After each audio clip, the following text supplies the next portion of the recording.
रोहित की दीदी समीक्षा की शादी अर्पित से हुई थी।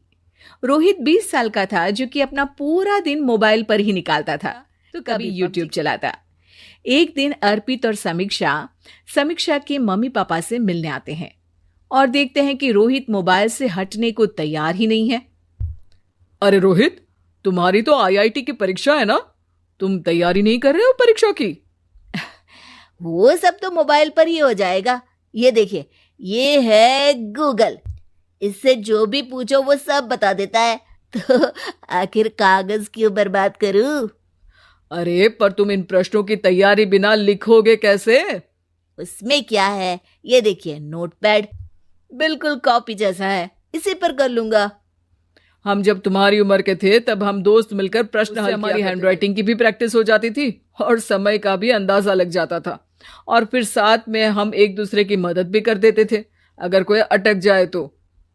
आपका जमाना अलग था जीजा जी, अभी जमाना फास्ट और स्मार्ट हो गया है। जमाना क्या, अब तो फोन भी स्मार्ट हो गया है। समय के साथ बदलना पड़ता है जीजा जी। अब बस भी कीजिए, आप हर चीज को लेक्चर में बदल देते हैं। रोहित अच्छा कर लेता है परीक्षा में।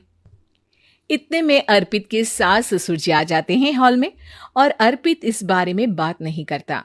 हालांकि अर्पित को लगता तो है कि पूरी तरह मोबाइल पर लगे रहना सही नहीं है, पर वो इस बात को और नहीं छेड़ता। ऐसे ही 2 दिन निकल जाते हैं। समीक्षा, मुझे काम से फोन आया था, मुझे वापस काम पर लौटना पड़ेगा।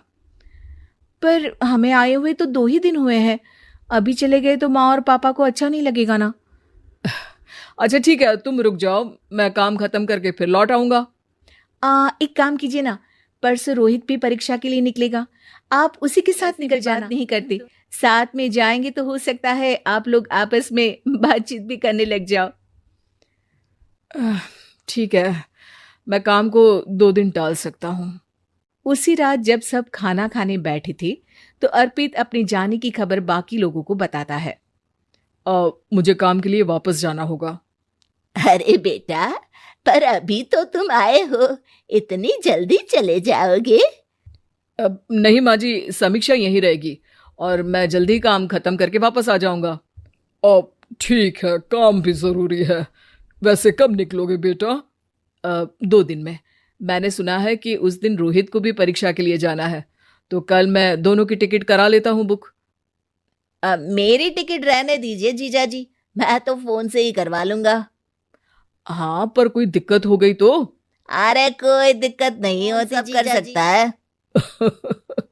हमारे फोन के रिचार्ज से लेकर टीवी का रिचार्ज सब रोहित यही फोन से बैठे बैठे कर देता है। अब ये नई चीज तो हमारे समझ के परे है, पर अच्छा है कि रोहित जानता है। हमारी मेहनत इतनी कम हो गई भाई। हाँ, पर अगर टिकट नहीं मिली तो? अर्पित की बात पूरी होने से पहले ही बिजली चली जाती है। अरे ये क्या हो गया, आपने बिजली का बिल भर तो दिया था ना? अरे नहीं, मैं तो भूल गया। अरे टेंशन मत लो माँ। देखा जीजा जी, आप बिजली का बिल भी भर सकते हो, समय बदल गया है। एक बार फिर अर्पित इस बात पर बहस नहीं करता। अगले दिन जाकर अपनी टिकट करवाता है और पैकिंग कर रहा होता है जब शाम को अचानक से रोहित के चिल्लाने की आवाज आती है। नहीं, प्लीज प्लीज हो जा, ऐसा मत कर यार, प्लीज हो जा। अरे क्या हो गया रोहित? दीदी, सर्वर हैंग हो गया, मेरी टिकट नहीं हो पाई दीदी। क्या मतलब टिकट नहीं हो पाई?